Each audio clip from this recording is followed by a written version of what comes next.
Welcome back to another technical deep dive here in the Debug Zone. Today we're tackling a big question and breaking it down with insights from other users.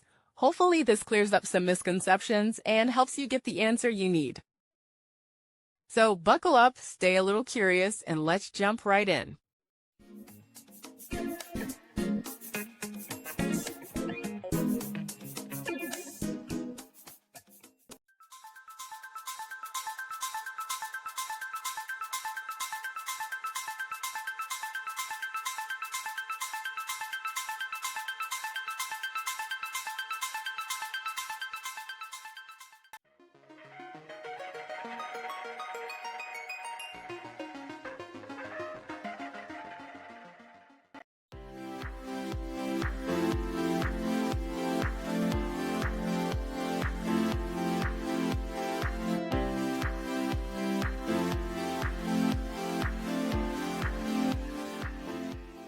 And that's a wrap.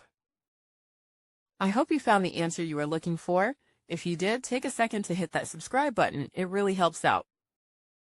And let me know in the comments which solution worked best for you. See you next time in the Debug Zone.